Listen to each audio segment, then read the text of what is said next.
Hello Stampers, and welcome to Laura's Stamp Pad.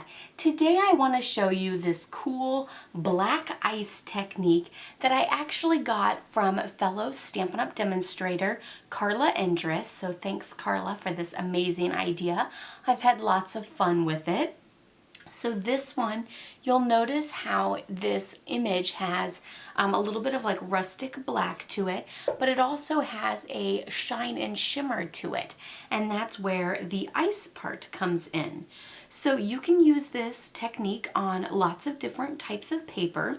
What I did was I used the new Galvanized metallic paper. So your first step that you're going to do is you're going to add a little bit of StazOn ink to it. So you're just going to very lightly go over your image back and forth. Now you don't want to go back and forth and then side to side, because then you're going to kind of end up with this crazy crisscross pattern. But you're just going to want to go up and down, and then of course just keep going where you add as much ink as you want. I have kind of found that I prefer a little bit more ink than less. I just find less sometimes just doesn't seem like enough, so I go a little bit on the heavier side. So there's that.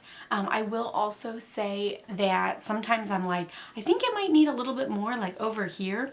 There's no way to pinpoint the ink very well without being very obvious. So if you think it just needs a little bit more in a certain spot, you should probably stop there. At least that's what I usually try to tell myself, because it usually doesn't turn out very well to try to add just a little bit more in one spot. So now we have the black part. So the next part is the ice, which was done actually with clear embossing powder. So first I stamped my images, which are from the Country Home stamp set. I am super loving this set. Be sure to check out my blog, laurastamppad.com, to see lots of samples using this. I've just had so much fun coloring with those two images. They're small enough to add a little bit of color, but not big to where it feels like an overwhelming project of coloring all day. And then I just love that milk jug and the picture. And I love a good stamp set that has both greetings and images. I find it more versatile that way.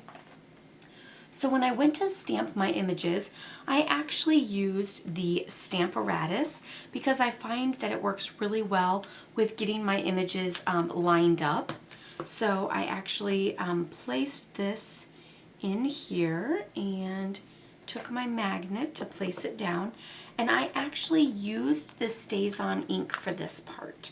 So I'm going to use the StazOn ink, and then I'm going to set it with my heat tool, since the galvanized metallic is actually pretty shiny and everything. So I wanted to make sure that I set that StazOn really well first.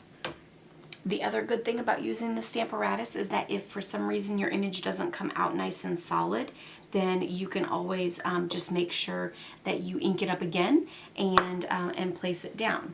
So I've already stamped the top part, and now I'll show you how I set up the bottom. So I'm just going to set my milk jug where it goes, right here, and then take this plate, pick up the milk jug, and then now I'm going to ink it up. Does anyone else love the smell of StazOn like I do? Oh, I just think it's absolutely amazing. It's probably one of those things like markers that you're really not supposed to inhale, but I sure love it. So there we have our fabulous milk jug. So now you can set that with your heat tool to make sure it is nice and set, without having any sort of problems with your image, like getting all smeary or anything like that. The next tip is to go ahead and add Versamark all over it. So you're just going to take it and just pounce all over your image. I'm not going to do it because it's still probably wet from that StazOn. So you're just going to pounce all over it, pour clear embossing powder over the top, and then go ahead and use your heat tool to set that clear embossing powder. And then that's what's going to give it that ice look. So of course, see how you have that shiny ice sort of look over your image. Of course, then you can always color it with your Stampin' blends. So here's a couple more images that you can see. This one, I actually went a little probably too light on the milk jug on this one, but there's that one. You can see with that fun little shine.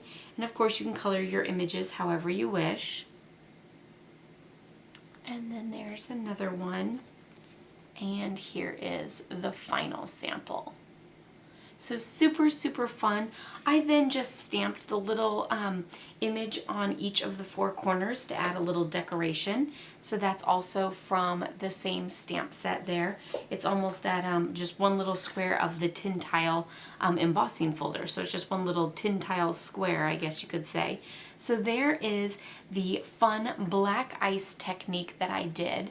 Of course, you can always check out my blog for all these pictures and everything to see more details on this card. Don't forget to give this video a thumbs up if you liked it. Be sure to subscribe if you're new, as I post every Tuesday and Thursday. Also, don't forget to sign up for my mailing list by clicking up above. I'll see you all next time. Happy stamping! Bye-bye!